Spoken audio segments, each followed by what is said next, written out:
नमस्कार। बिहार में जिस तरीके से जिला भोजपुर का एक एनकाउंटर लगातार सुर्खियों में बना हुआ है, उसने सम्राट चौधरी सरकार की जो मुश्किलें हैं वो कहीं ना कहीं बढ़ा दी हैं। और जिस तरीके से पूरा ये मामला दिखाई पड़ता है उसमें नज़र ये आता है कि क्या पुलिस ने अपना काम ठीक से नहीं किया और क्या पुलिस अभी भी अपने काम को ठीक तरीके से अंजाम नहीं दे रही। आपको बता दें कि भोजपुर जिले के शाहपुर थाना का ये मामला है, जहां पर बिलोटी गांव में भरत भूषण तिवारी के कथित तौर पर जिस तरह से एनकाउंटर हुआ है, वो मामला अब और ज्यादा पेचीदा और ज्यादा उसमें मोड़ आते हुए दिखाई पड़ते हैं। आपको बता दें कि भरत तिवारी की मौत को लेकर जहां उनके परिजन और तमाम ग्रामीण जो हैं वो पुलिस के ऊपर तमाम तरह से जो फर्जी मुठभेड़ है उसका आरोप लगा रहे थे और न्याय की मांग कर रहे हैं, वहीं दूसरी तरफ अगर देखें तो पुलिस ने इस पूरे घटनाक्रम से जुड़े 3 अलग अलग मामलों में प्राथमिकी दर्ज कराई है। एफआईआर में भरत तिवारी के पिता काशीनाथ तिवारी और भाई चंदन तिवारी को भी आरोपित बनाया गया है। यानी जिस परिवार ने अपने बच्चे को खो दिया उसी परिवार के ऊपर इस तरह से पुलिस के द्वारा एफआईआर दर्ज की जा रही है और इस तरह से लगातार उनको डराने धमकाने का प्रयास भी किया जा रहा है। और ये जो मामला है वो लगातार अब तूल पकड़ता हुआ दिखाई पड़ता है कि सम्राट चौधरी जो मुख्यमंत्री हैं बिहार के, आखिर किस तरह से वो शासन प्रशासन चला रहे हैं। क्या जो ये पूरा मामला निकल कर सामने आया, क्या उनकी रिस्पॉन्सिबिलिटी नहीं है कि वो आगे आकर इस पे जो है कोई बड़ा बयान देते हुए दिखाई पड़े। क्योंकि अगर उनके बयान को देखें तो इस तरह की बात कही जाती है कि बिहार में कानून के साथ कोई खिलवाड़ नहीं कर सकता। जाहिर बात है कि ये होना भी चाहिए कि किसी को खिलवाड़ करने का कोई हक नहीं होना चाहिए, लेकिन जब कानून के ऊपर इस तरह के सवाल उठते हैं, जब पुलिस के ऊपर इस तरह के सवाल उठते हैं, जब शासन प्रशासन के ऊपर इस तरह के सवाल उठते हैं, जो एनकाउंटर हुआ है उसको लेकर सवाल उठते हैं, तो जाहिर बात है कि यहाँ पर जो सत्ता में बैठे हुए सम्राट चौधरी हैं और जो मुख्यमंत्री हैं उनकी जिम्मेदारी यहाँ पर बढ़ती हुई दिखाई पड़ती है। आपको बता दें कि जिस तरीके सोशल मीडिया पर लगातार ये मुद्दा आगे बढ़ रहा है उसमें तमाम जो लोग हैं वो तो जो प्लेटफॉर्म है, चाहे फेसबुक है, ट्विटर है या और भी तमाम प्लेटफॉर्म है, वहाँ पर अपनी बातों को साझा करते हुए दिखाई पड़ रहे हैं और प्रशासन शासन के खिलाफ जो है वो तीखी भाषा का प्रयोग कर रहे हैं। आपको बता दें कि जिस तरह से ये मामला सामने आया था, जिस तरह वीडियो सामने आए थे, उस वीडियो में जो भरत तिवारी हैं वो पिस्तौल लिए हुए दिखाई पड़ रहे थे। कुछ वीडियो में वहां पर पुलिसकर्मियों के साथ बहस भी हो रही थी और तमाम तरह से ये मामला जो है उस समय दिखाई पड़ा और उसके बाद में कहा जाता है कि पुलिस ने गोलीबारी कर दी और वहां पर भरत तिवारी की मौत हो जाती है। और इसी के बाद उनका परिवार जो है वो काफ़ी ज़्यादा गमज़दा दिखाई पड़ता है। उनकी माँ जो आशा देवी हैं वो ये बात कहती हुई दिखाई पड़ती हैं कि जब मेरे बेटे ने सरेंडर कर दिया तो आखिर उसे क्यों मार दिया गया। उनके जो पिता हैं, जो भाई हैं, तमाम जो परिवार है, ग्रामीण हैं, जो गांव के लोग हैं, जो गांव का नाम बिलोटी है, इस तमाम गांव के लोग जो हैं इस बात को लेकर नाराज हैं कि आखिर पुलिस ने किस तरह से जो है सिर्फ पिस्तौल लहराने के बिना पर गोली मार दी और जबकि वो सरेंडर कर चुका था, मानसिक तौर पर बहुत ताकतवर नहीं था इस समय, उसके बावजूद भी जिस तरह से उनका एनकाउंटर किया गया है तो यहाँ पर पुलिस पे सवाल उठते हैं। कई लोग इसमें, हालांकि ये भी आ रहा है कि कई लोगों के खिलाफ कार्रवाई हुई है, लेकिन ये कार्रवाई काफ़ी नहीं है। और यहाँ पर जिस तरह से हम देख रहे हैं कि जो ये भरत तिवारी हैं थे, इनके पिता और तमाम जो इनके भाई हैं, इनके ऊपर जो है कार्रवाई होती हुई दिखाई पड़ती है।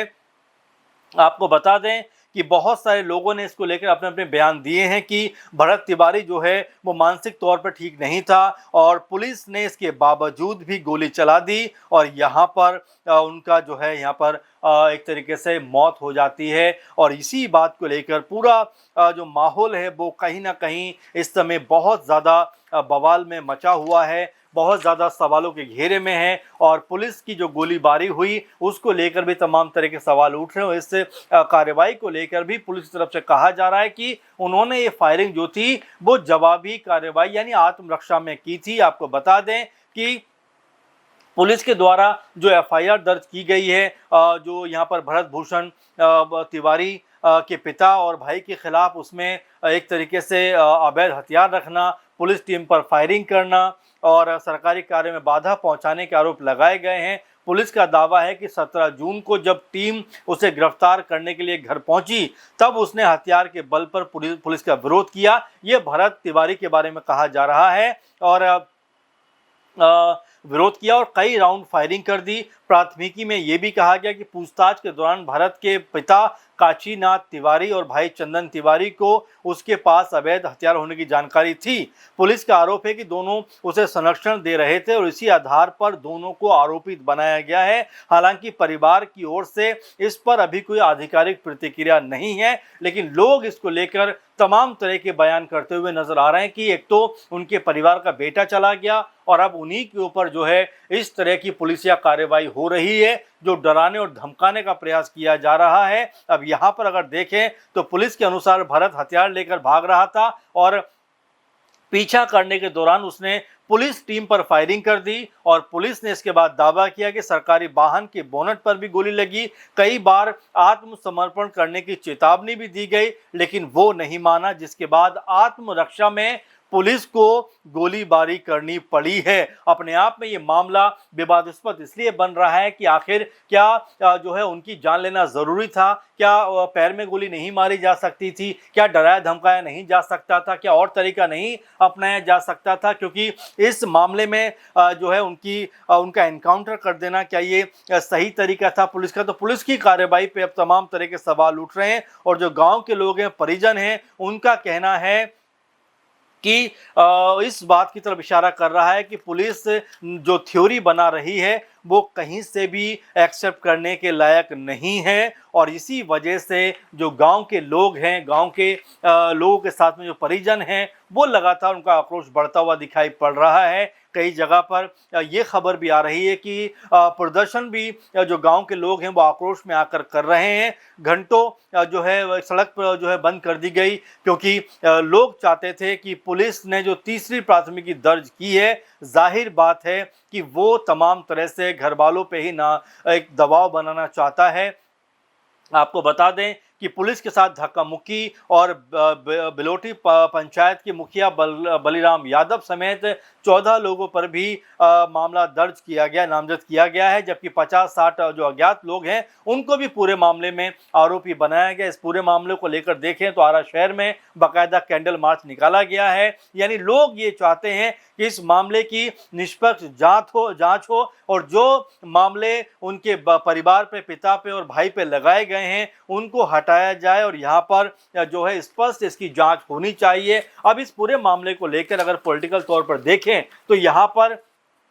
जीतन राम मांझी की पार्टी हम वो भी इस एनकाउंटर से खफा दिखाई पड़ते हैं। एलजेपीआर के जो चिराग पासवान है वो खफा नजर आते हैं। यानी सरकार के जो सहयोगी दल हैं वो भी यहाँ पर कोई बहुत खुश नहीं है। खुद बीजेपी के अंदर कई ऐसे नेता हैं जो बयानबाजी करते हुए नजर आ रहे हैं कि आखिर इस तरह से पुलिस को गोली नहीं मारनी चाहिए थी, इस तरह से एनकाउंटर नहीं करना चाहिए था। और ऐसे में जब सवाल ये उठ रहे हैं कि सरेंडर कर दिया था तब आखिर गोली क्यों चलाई गई, तो ऐसे में अब सम्राट चौधरी जो सत्ता में बैठे हैं, मुख्यमंत्री हैं, उनके ऊपर तमाम तरह के सवाल उठ रहे हैं और खासकर सवाल इस बात को लेकर भी उठ रहे हैं कि जिस परिवार ने अपने बेटे को खो दिया है उन्हीं के ऊपर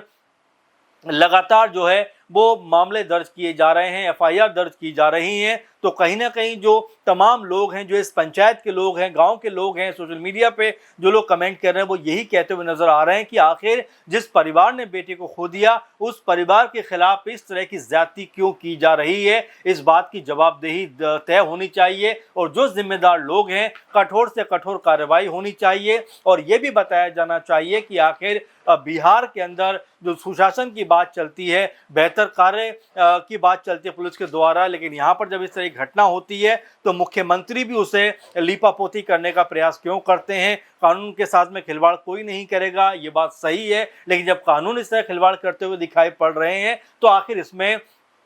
जवाबदेही और जिम्मेदारी किसकी है। इन तमाम चीज़ों को लेकर कहीं ना कहीं सरकार अब सवालों के घेरे में है। आप इसको लेकर कैसे देखते हैं कि जो मामला भोजपुर में हुआ है, क्या वो शासन का फेलियोर है, प्रशासन का फेलियोर है, और जो बयानबाजी हो रही है उसको आप कैसे देखते हैं, कमेंट करके ज़रूर बताइए। फिलहाल के प्रोग्राम में बस इतना ही। आप लगातार ऐसे जुड़े रहिए। नमस्कार।